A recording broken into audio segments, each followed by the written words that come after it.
There are cameras all around. This one's new for you, right? Yeah, absolutely. Car interview. I'm a really good driver, but I don't know which one the brake is. No, don't be worried. Scaring me. I was told it was going to rain all week, and then I think you did something. We have good weather. Good weather. Perfect weather. Did you have anything to do with that? I don't think so. Your direct line with Shiva. But weather is my good friend. Yes. Nature is our good friend. I'm Lebanese originally, and Oh, I was in the Middle East once, and this is like 10 years ago. okay. And I went to a cafe, and this older man said, how's your day? And I said, oh, it's really beautiful, but it was raining. And I said, but I was hoping for good weather. And he said, there is no good weather or bad weather, there's just weather.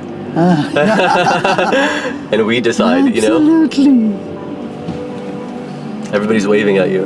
So nice. Yeah. Hello. So this is a really special place. Yeah? Yeah. The energy is so strong. Wherever we are, we make it a point, it becomes special. Thank you. Yes. I feel that. I have been in Lebanon too. Have you? Really? Thrice, I think. For 3 times. peacekeeping missions? Yes. We have a small group there. We have our teachers in Lebanon who are working almost in all sections of society there. We need that. When there was bombing in Lebanon, I was concerned. So I called all our volunteers and teachers in a Zoom call. I told them, are you scared? They said, no, Gurudev, we are not scared. We are here working. We had about 400 doctors caring for people there, working. 400 doctors from Art of Living? Yeah. Wow. Wow. Doctors and volunteers, healthcare professionals, they were all caring for people down there and working. They sent me all their photos and reports, and there's so much energy and commitment. That's so beautiful. Jitesh from your team was telling me too. He said in, I don't know what region we were talking about. It might have been India. No, I don't think so. It was somewhere where they have like cartels. And he said, they have no fear. These volunteers that work with you, and they know their purpose and their dharma, and they know they're protected. See, when there is love, there is less fear or no fear. And there is so much love, then our dedication for a cause, then you are in a different plane altogether. Right. So when you see somebody, whether it's these volunteers or people, you go on these peacekeeping missions, what's the main thing that you're bringing forth? Like, let's say you are in Lebanon or in Colombia, wherever you end up. What's the main thing you're trying to show both sides so that there can be peace? We don't go with the preconceived notion. We just go there and be available for whatever is needed at the time. I feel it's just a very human nature that when we are open, when we are concerned and we are care, we become very spontaneous in taking decisions or acting at that time. When we don't have a preconceived notion to ourselves. So I don't prepare, so I don't say, I'm going to say this thing to people and this is what I want to achieve. I just go be there and guided by in the moment. Yeah. And what do you see when you see somebody? I'm always curious about this. I wanted to ask you. So you and I are speaking, or as soon as I'm greeted by you, what is it must be so heightened when you meet somebody. What is it that you're seeing? Are you seeing immediately their karma, their dharma, all this, or no? Yeah. Always, or just when you want to? No, it's instantaneous. Like seeing my shirt. Yeah. You don't have to make an effort to see someone beyond what are they doing. You don't have to take a telescope or microscope to see something. It just flashes. But is there any judgment of that information that you're receiving? Not at all.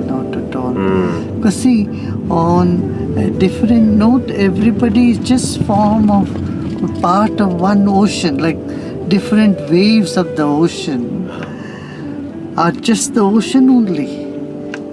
They're not different from ocean. So every individual is part of one huge collective being. Like a drop in the ocean. Yeah. Just part of one collective being. But you know what's interesting is that you can understand that logically, or you can understand it experientially, right? And I've had glimpses of that where oh my God, I get it. We're all one. Oh my God, I understand. Now I know. Because it's like you always just hear it. Okay, we're all one. We're all one. Then there's a moment, whether, for some people it's plant medicine or other people it's a deep meditation, whatever it is, you get the, oh my God, we are all one. Wow, that feeling of, so how do you maybe like instruct people just imagine to do that wow doesn't leave you. Yes, that's what I'm saying. But how does it not? How come we only get glimpses of it? The lucky ones, we get glimpses of it. Not lucky, we do hard work. You're really lucky to have the glimpses. Even that many don't get, you see. But then it becomes a natural thing. Then the frequency increases, and then you find one day it doesn't leave you. Yeah. Okay. And the less wants that you hold on to, the more wow you are into. The less wants. Yeah.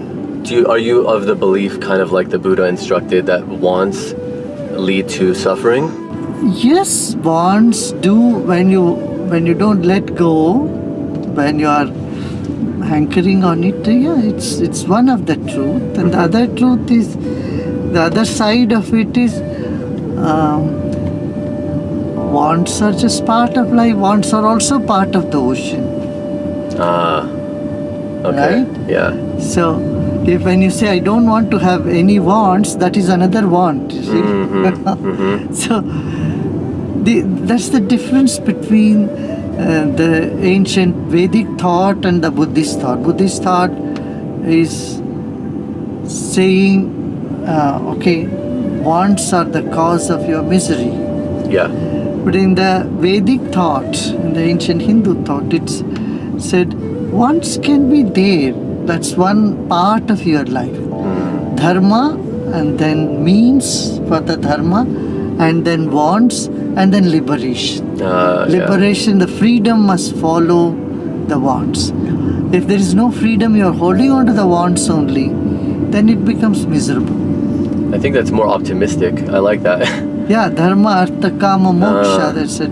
The moksha, freedom, liberation must come with one. See, suppose you like apple pie, there is nothing wrong in you liking apple pie. You can have it.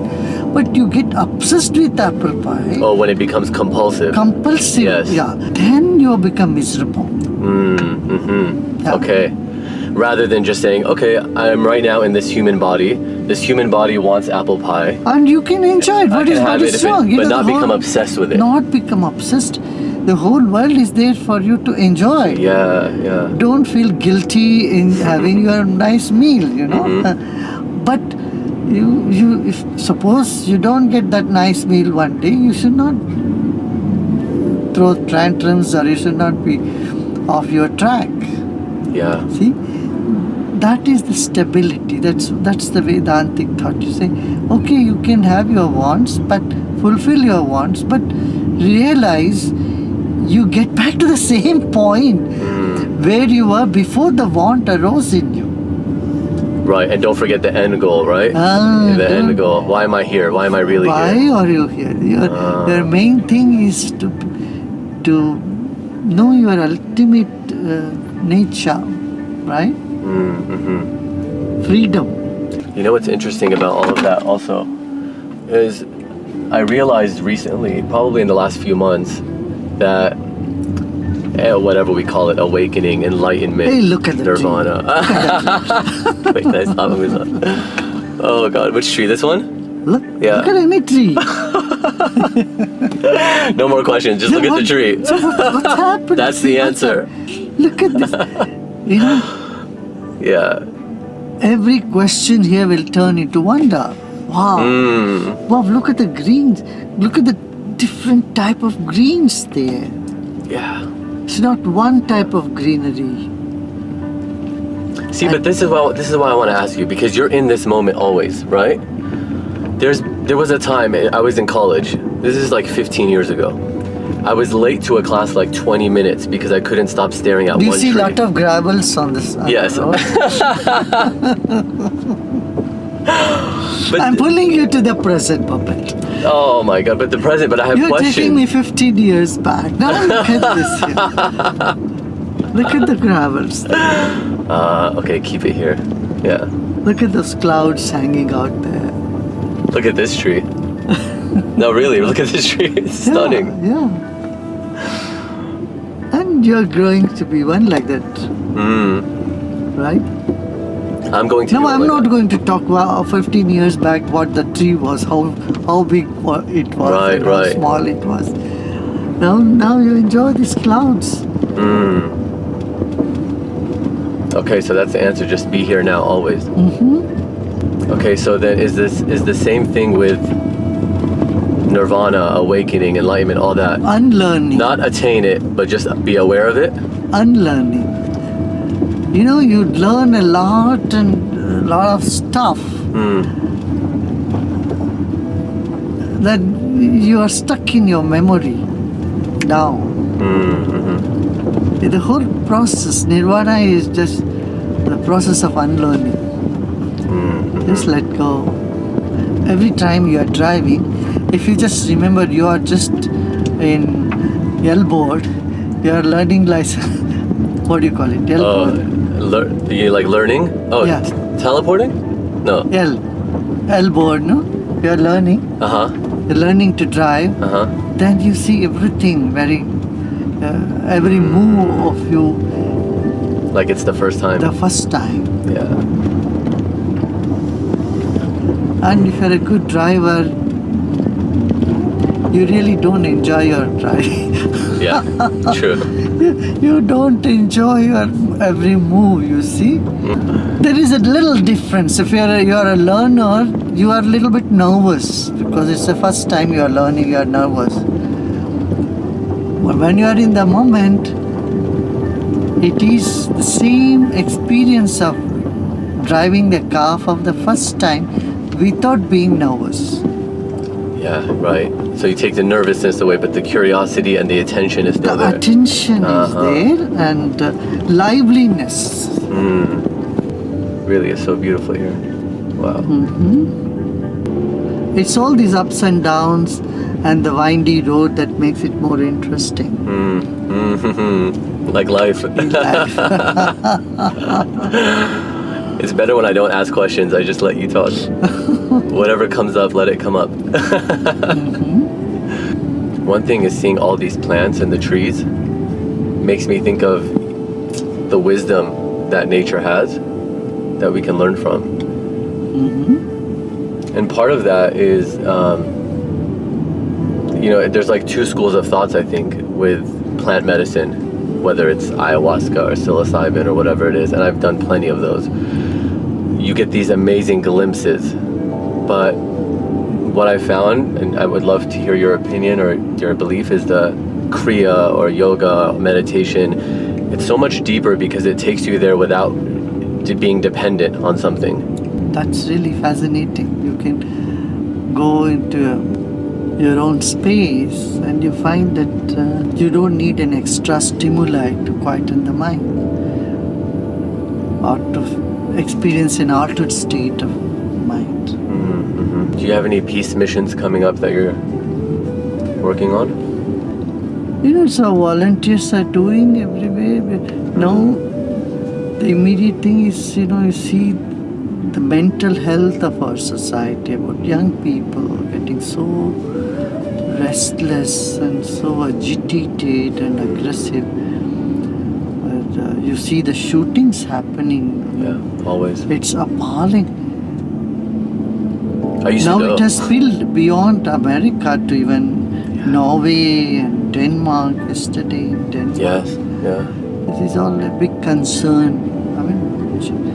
So we are working on that. We have transformed many these gang members, nearly 5,000 prisoners and gang members we have rehabilitated in Denmark alone. So in Denmark alone? In Denmark alone. 5,000 in Denmark? 5,000, yeah. Wow. This morning I had talked with the Denmark group. So they were mentioned to me. And so now they want us to take over the whole prison and work in the prison in Denmark. But we also need to see that people don't reach up to the prison. So we are also working in schools and colleges, see? Right, before they even get Before there. they get there. So do they now have a daily practice? Are they doing sky breathing? Yeah. That's amazing. We need that here. Schools and colleges, yeah. Do you feel like they're more receptive to it in countries like that? Like Denmark, like No, the government? today everywhere. People are today everywhere open because you can't go on like this, you see, with so much violence. And we have to work on the mental health issue, mental well-being. Right. Right. I would like to call it well-being because many people don't even like to admit that they have a mental health issue. So true. They Yeah. feel they are just normal, they are fine. Yeah. Okay, but well-being is something that everyone can pay attention to. Right. Yeah, I was a journalist for like 11 years. By the time I was 30, I won 4 Emmys. I mean, I was like really just in that world. And all these mass shootings, they would send me. So, hey, there was a mass shooting in Florida. Can you go? Hey, there's a mass shooting in Denver. Can you go? And I would go. And I would spend like a week there. In fact, I won 4 Emmys. The 4th one was for the mass shooting in Vegas. Because I was there for 1 month after there was a shooting at a country music festival. And you know what was so interesting is you see like the mental health issues, but what I always thought was so beautiful is, there's one shooter, but there's a whole community that comes together. They donate blood, they donate food, they create, they all come together. So there's more of those people that want the peace. Yeah, Always. I mean, the humanness is still alive, Even in those people who are shooting and who are engaged in violent activity, I don't call them bad guys. They need help. They need help. Yeah. They need help. In disaster, people unite. I've seen in tsunami, when tsunami happened, every mosque or temple or church, they all open for everybody. Yeah. There was no distinction of religion, caste, creed or race, nothing. The people, Katrina happened here. Yeah. Atlanta. Every home was thrown open for the people who are affected by the floods, Yes. by the fury, hurricane. But see, we don't need a disaster to unite us. Make us come out with our compassion. See, if we are more aware, we will see that compassion is already manifesting in our life. And that's why you're here, to teach and to... Absolutely. We're all here for that. You too. To teach each other? Yeah. You too, to teach to the world. Yeah. I really try. It's my passion. Yeah. Even just with the YouTube videos, it was just always showing people my journey, Hey, I'm gonna go try plant medicine. I'm gonna go meet this shaman. I'm gonna go to this guru. and just show my experience. Yeah. And that's the way I can teach. I think even being a journalist for so many years was just to teach me how to tell stories and how to raise awareness for this stuff, I noticed I didn't know this until right before I came here, that your center also teaches children to see while blindfolded. Yeah. My first videos on YouTube was all about seeing through the third eye. But I documented it with Russians, Germans, Indians, Americans, even Mexican. I mean, it went all over the world showing these abilities. And then I learned it in Germany. And what I thought was so interesting is they all use different methods. Some it's initiation with a guru. Some of them it's a method that they. One was Marpati Putti. It was a technique in martial arts. But we have these abilities, And you're talking, about mental wellness. That's like the beginning. It's like get your mental wellness, Correct, and then there's this correct. whole world available of what you're Absolutely. capable of. Yes, yes. Right? Yes, yes. I mean, just mental well-being is the basic. Very basic. Yeah. It's a very, very basic. It's like where we should just be. Yeah. Yeah, we are in the rainbow now. Are we? Yeah. Yeah. It should be coming any second. See, there is sun, there is rain, and so we are in the rainbow. Yeah.